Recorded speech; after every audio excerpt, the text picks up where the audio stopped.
যদি এটার জন্য সে আল্লাহ তাআলার কাছে, এগুলো সবই কবিরা গুনাহ। যে চারটা প্রকার বলা হলো, এই চারোটা প্রকারই কবিরা গুনাহ। মিথ্যা বলা এটা কবিরা গুনাহ, আবার ওয়াদা দিয়ে খেলাফ করা এটাও কবিরা গুনাহ, আমানতের খেয়ানত করা এটাও কবিরা গুনাহ, গালাগালি করা এটাও কবিরা গুনাহ। এগুলো সবগুলো কবিরা গুনাহ। কবিরা গুনাহ এটা তাওবা ছাড়া মাফ হয় না। কথা বুঝে আসছে? কবিরা গুনাহ কি ছাড়া মাফ হয় না? তাওবা ছাড়া মাফ হয় না। এমনি তো আল্লাহ তাআলা কোরআনে কারীমের মধ্যে বলেছেন যে ইন্নাল হাসানাত ইযহিবনাস সাইয়্যাত, ভালো কাজ মন্দ কাজকে দূর করে দেয়। এটা হচ্ছে সগীরা গুনাহ, ভালো কাজ মন্দ কাজকে মিটিয়ে দেয়। ঠিক আছে, ভালো কিছু করবেন তো মন্দ কাজ গুনাহগুলো আল্লাহ তাআলা মাফ করে দেয়। অনেক আমল আছে না এরকম, যে তার একবারে এই যে মুহররমের রোজা রাখবেন, তা আল্লাহ তাআলা অতীত জীবনের কি করে দিবে? 1 বছরের গুনাহ মাফ করে দিবে। তো এই যে 1 বছরের গুনাহ মাফ, এটা কি কবিরা গুনাহ মাফ হবে?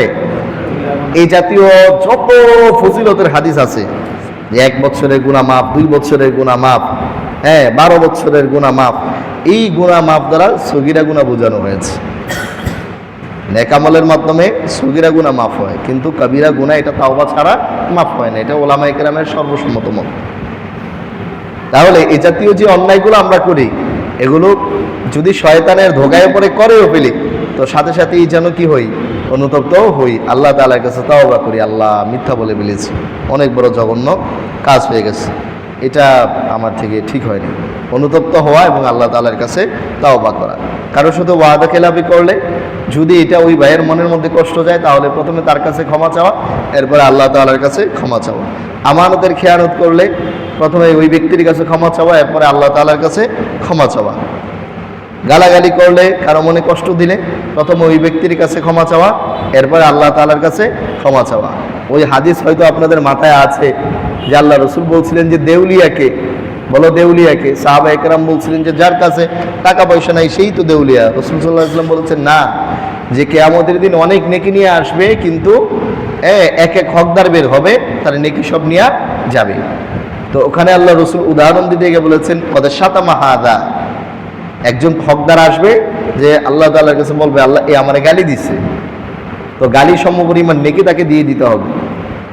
ঠিক আছে, তাহলে এখান থেকে বোঝা যায় যে গালি দেওয়াটা এটা শুধু আল্লাহর হক না, এটা কার হক? বান্দার হক। তবে বান্দার হক তার কাছে ক্ষমা চাওয়ার পরে কার কাছে ক্ষমা চাইতে হবে?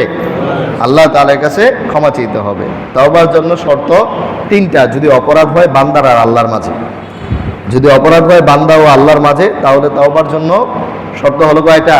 3টা। গুনাহ বাদ দিতে হবে, গুনাহের জন্য অনুতপ্ত হতে হবে, এবং সামনে এটা করবে না, এটার পরিপূর্ণ পণ অন্তরে অন্তরে করতে হবে, সংকল্প করতে হবে। এই 3টা। যে গুনাহ আছে এই গুনাহ বাদ দিতে হবে, অতীত কর্মের জন্য অনুতপ্ত, সামনে করবে না, এই 3 শর্ত। আর যদি অন্যায় হয় বান্দা এবং বান্দার মাঝে, 2 বান্দা, এক বান্দার কারো হক নষ্ট করেছে, কাউরে মারছে, ধরছে, তাহলে বান্দার সাথে বান্দার অপরাধ, তাহলে এর জন্য শর্ত হলো 4টা। 3টা আগের শর্ত, আল্লাহ তাআলার সাথে 3 শর্তের মাধ্যমে তওবা করতে হবে, আর এই তার কাছে ক্ষমা চাইতে হবে। এই ক্ষমা চাইতে গিয়া যেভাবে ক্ষমা চাওয়ার ওইভাবে ক্ষমা চাইতে হবে। এগুলোর ব্যাপারে আমরা সিরিয়াস না, প্রয়োজনে একেবারে পুরা তারে ধইরা যেমনে ক্ষমা চাওয়া যায়, টাকা পয়সা দিয়ে যদি ক্ষমা না দিতে, ওইটা দিয়ে ক্ষমা নিতে হইব, নাইলে খবর আছে হাসরের ময়দানে আটকায় যাবে। তাহলে বললাম যে এই যে 4 প্রকার অন্যায়, এই 4 প্রকার অন্যায় হলো কবিরা গুনাহ। এই কবিরা গুনাহ এগুলো তওবা ছাড়া মাফ হয় না। তাহলে কোরআনে কারীমের মধ্যে যে মুনাফিকের আলোচনা এসেছে, ওই মুনাফিক কোন মুনাফিক বলেন? আকীদাগতভাবে যারা মুনাফিক, বিশ্বাসগতভাবে যারা মুনাফিক। মনে রাখবেন এগুলো, না এমনি শুনতেছেন?